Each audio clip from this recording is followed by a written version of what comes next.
So help you God? So help me God. Congratulations, Mr. President. Just after Joe Biden's inauguration, A loving, generous, and gracious God. pro-life Americans gathered for a memorial to the nation's 63 million aborted unborn, and to pray that killing any more will become unthinkable. They also realize, however, they now face an administration likely to make abortion more acceptable than ever. Tragically, this is the most pro-abortion president in American history, and if you look behind me, it's the most pro-abortion Congress. It's going to be sad. A lot of good that the Trump administration did on the life issue. A lot of those things are going to be rolled back by the Biden administration. We're already seeing that. Despite this sudden turn in Washington, 40 Days for Life official Steve Carlin sees reason for optimism. Presidents change, legislators change, judges change, but God never changes. And the pro-life movement, including 40 Days for Life, I think has seen some of our biggest successes with pro-abortion presidents. We went through 8 years of President Obama, saw abortions reduce and clinics closed. Same with President Clinton. Maybe those wins came because pro-lifers pray and fight harder during those years.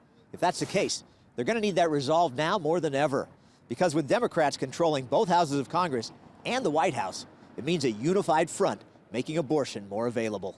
That's unfortunately something the left is really focused on, and I know that in sex education classes and all these things happening in schools, they will definitely be pushing abortion more.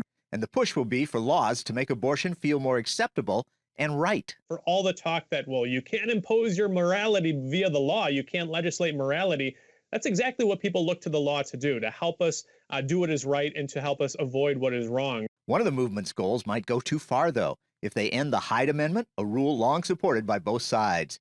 That means all American taxpayers would pay for federally funded abortions. Not just, radical Democrats, but even moderate Democrats, as many maybe think Biden is, want to repeal the Hyde Amendment. They'll argue that abortion is a right and even a necessity. They claim that this is something that women have to have in order to be successful and so on. And so because of that, if poor women cannot afford it, the government has to pay for it. And make taxpayers, Christians, church members, pro-life people responsible for paying for abortions. And if you make it free, people will come. There's definitely a movement to subsidize abortions, and what we subsidize, we will expect to increase. Another fear of these big government moves, the Biden administration might well try to wipe out any state law that limits abortion more than national law.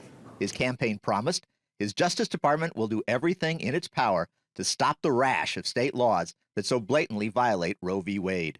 As it is, even now, Washington is basically unlimited in allowing abortions, even those into the 9th month of pregnancy, a practice also only allowed by countries like China and North Korea. These gruesome late-term abortions, and man, when we find ourselves on a human rights list next to China and North Korea, it is a sign that something has gone dramatically wrong. Meanwhile, Gill is concerned about the influence of celebrity culture.